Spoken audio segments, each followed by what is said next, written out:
Hello बच्चों, तो आज हम आप लोगों को पढ़ाने वाले हैं क्लास 12 बायोलॉजी का एक मोस्ट इंपॉर्टेंट टॉपिक लघु बीजाणु जनन। तो ये क्लास 12 बायोलॉजी का जो पुष्पी पात्र फॉर्म है लैंगिक जनन वाला चैप्टर है, तो उसका ये मोस्ट इंपॉर्टेंट टॉपिक है। लॉन्ग आंसर है, 5 नंबर में हमेशा पूछा जाता है। इसमें आपसे पूछेगा लघु बीजाणु जनन की डिफिनीशन आपको लिख देनी होगी, उसका फिगर बना देना होगा, और लघु बीजाणु जनन होता कैसे है वो पूरी डिटेल में आपको लिख देना होगा। आपको 5 नंबर मिल जाएंगे। तो सबसे पहले लघु बीजाणु जनन की एक छोटी सी डिफिनीशन देख लेते हैं, बाद में इसकी एक लॉन्ग डिफिनीशन बनाएंगे जो कि आखिरी में आपको लिख देना होगा। वो डिफिनीशन आप अगर लास्ट में लिख देते हैं तो आपको अच्छे नंबर मिल जाते हैं। तो ये डिफिनीशन ये दी हुई है कि लघु बीजाणु जनन, लघु बीजाणु निर्माण की क्रिया ही लघु बीजाणु जनन कहलाती है। अब इसके जो फिगर दिए हुए हैं, इसमें नर जननांग का फिगर होगा, और आपको जो बनाना होगा फिगर वो हम आपको बता देंगे कि आपको कितना फिगर बनाना होगा। और ये होता है परागकोश के अनुप्रस्थ काट का फिगर। ये जो फिगर है परागकोश के अनुप्रस्थ काट का है। तो इसको सबसे पहले समझ लेते हैं कि इसमें लघु बीजाणु जनन होता कैसे है, उसके बाद इसके थ्योरी को हम पढ़ के आपको बता देंगे कि आपको लिखना कितना है। तो ये जो नर जननांग है और परागकोश के अनुप्रस्थ काट है, इससे समझते हैं। ये जो नर जननांग होता है, ये नर जननांग सेम फिगर बना हुआ है नर जननांग का। तो ये जो नर जननांग होता है, इसमें तंतु और परागकोश पाए जाते हैं। अब परागकोश होता है उसको अनुप्रस्थ काट दिया जाता है, यानी कि उसकी अनुप्रस्थ काट ली जाती है। अनुप्रस्थ काट कुछ इस तरीके की दिखाई देगी पर परागकोश की अनुप्रस्थ काट, जिसमें क्या पाए जाते हैं, 2 पालियां पाई जाती हैं। इसमें 2 पालियां पाई जाती हैं परागकोश के अनुप्रस्थ काट में, और ये संयोजी ऊतक से जुड़ा होता है, यानी कि ये 2 पालियां संयोजी ऊतक से जुड़ी होती हैं। और इसमें 4 कोष्ठ पाए जाते हैं, यानी कि ये जो है 4, ये इसमें कोष्ठ होते हैं। और इसी कोष्ठी जो संरचना होती है, इसी को बोलते हैं लघु बीजाणु धानी, यानी कि जो कोष्ठी संरचना होगी इसको लघु बीजाणु धानी बोलेंगे। हम कह सकते हैं कि परागकोश में 4 लघु बीजाणु धानी होती हैं। अब इस लघु बीजाणु धानी में बाह्य परत पाई जाती है, अंतःस्थिति में पाई जाती है मध्य परत और टेबिटम। सबसे भीतरी परत टेबिटम, उसके बाद मध्य परत होती है आपकी, उसके बाद अंतःस्थिति में परत होती है, और उसके बाद बाह्य परत होती है। तो ये 4 परतें पाई जाती हैं। अब हम देख लेते हैं कि लघु बीजाणु जनन का निर्माण कैसे होता है, यानी कि जो लघु बीजाणु धानी होती है इसी में लघु बीजाणु जनन का निर्माण होता है। तो जो लघु बीजाणु धानी होगी, ये जो होती है कुछ इस तरीके की।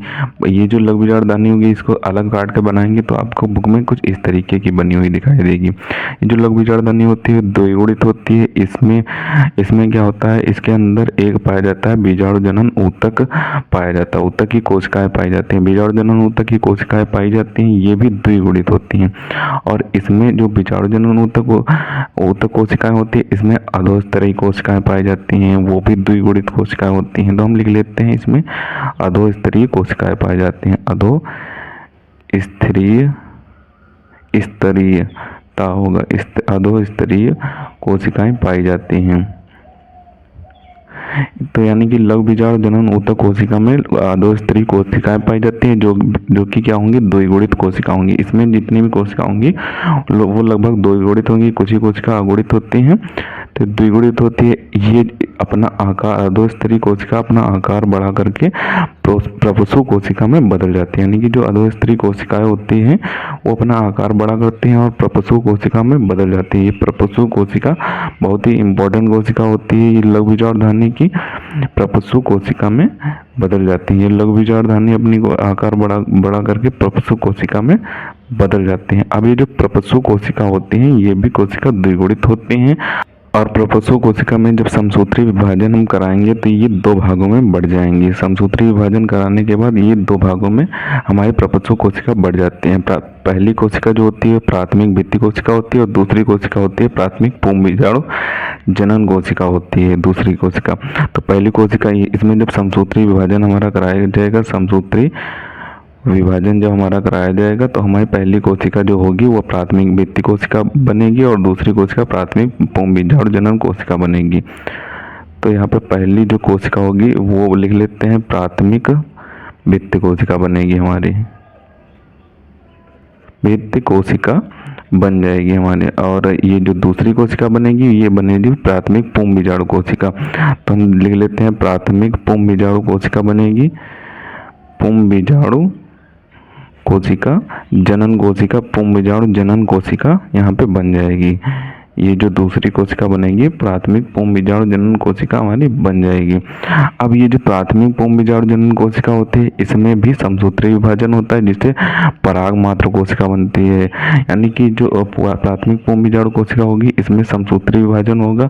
यही जो समसूत्री विभाजन पशु कोशिका में हुआ था इसमें भी समसूत्री विभाजन होगा। तो हम समसूत्री ले लेते हैं। इसमें भी समसूत्री विभाजन होने के पश्चात हमारी जो कोशिका होगी वो पराग मात्र कोशिका में बदल जाएगी और पराग मात्र कोशिका भी द्विगुणित कोशिका होती है। तो हम लिख लेते हैं यहाँ पे जो प्राथमिक पुंज बीजाणु जनन कोशिका होगी इसमें समसूत्री विभाजन होता है जिससे ये पराग मात्र कोशिका में बदल जाते हैं, पराग मात्र कोशिका में बदल जाती है।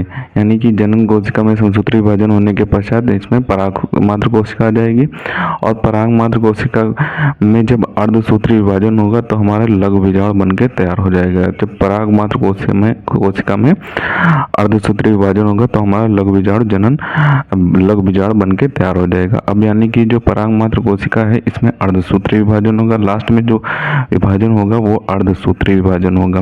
तो जो पराग मात्र कोशिका होती है तो उसमें अर्धसूत्री विभाजन होगा। अर्धसूत्री विभाजन के बाद ही हमारी लघु बीजाणु बनके तैयार हो जाएंगे। तो ये हमारे मान लेते हैं लघु बीजाणु हैं। तो ये इस तरीके के लघु बीजाणु बनके हमारे तैयार हो जाते हैं। हम लघु बीजाणु कहाँ पाए जाते हैं? लघु बीजाणु जो पाए जाते हैं वो इसी के अंदर पाए जाते हैं। लघु बीजाणु इसी के अंदर पाए जाते हैं।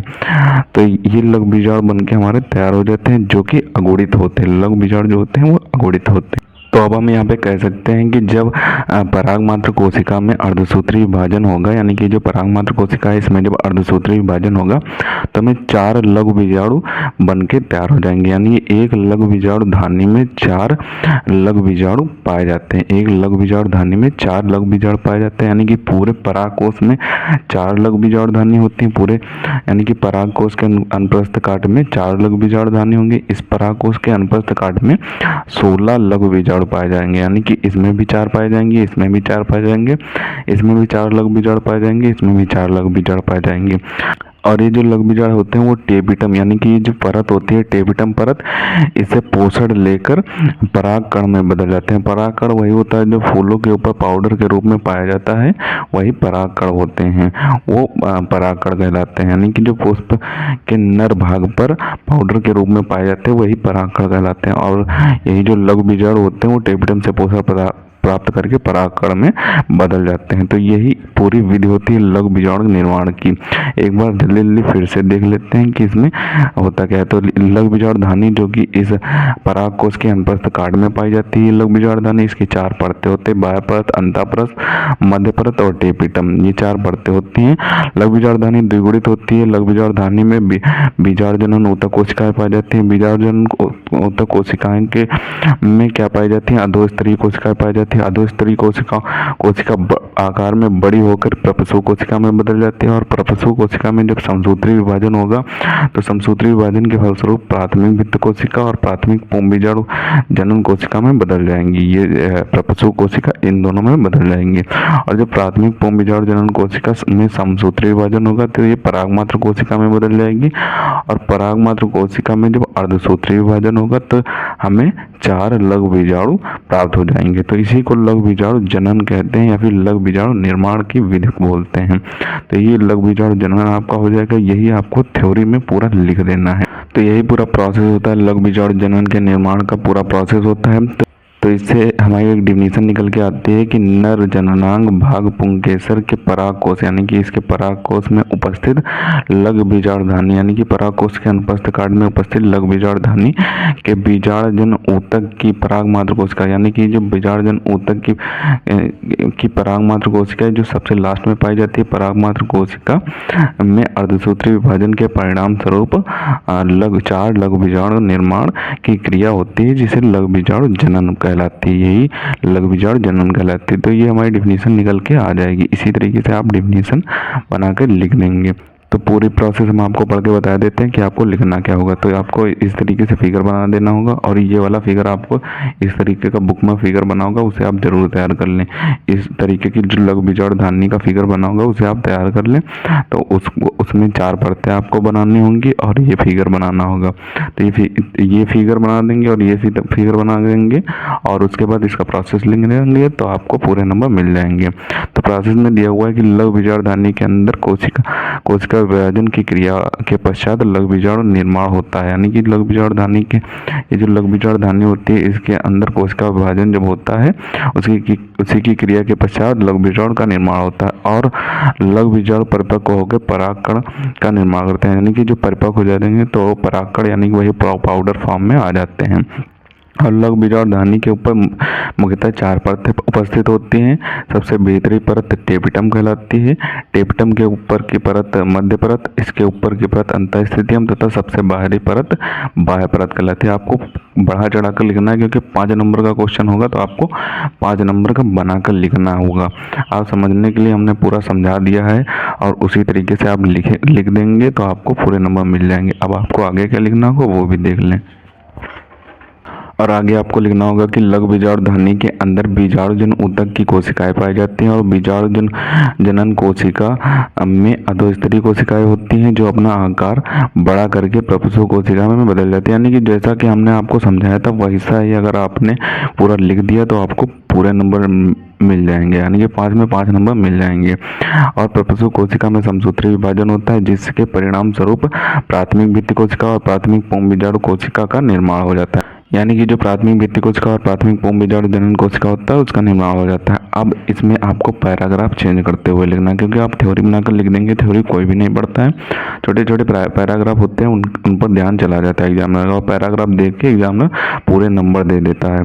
पैराग्राफ चेंज करके लिखना होगा प्राथमिक पुंज बीजाणु जनन कोशिका में समसूत्री विभाजन होने पर पराग मात्र कोशिका का निर्माण होता है और पराग मात्र कोशिका में अर्धसूत्री विभाजन द्वारा लघु बीजाणु का निर्माण होता है। यानी कि जो पराग मात्र कोशिका होती है उसी में जो क्या होगा अर्धसूत्री विभाजन होता है। इसमें आपको याद रखना है एक बार अर्धसूत्री विभाजन होता है और जो प्रपुष्प कोशिका होती है उसमें समसूत्री विभाजन होता है।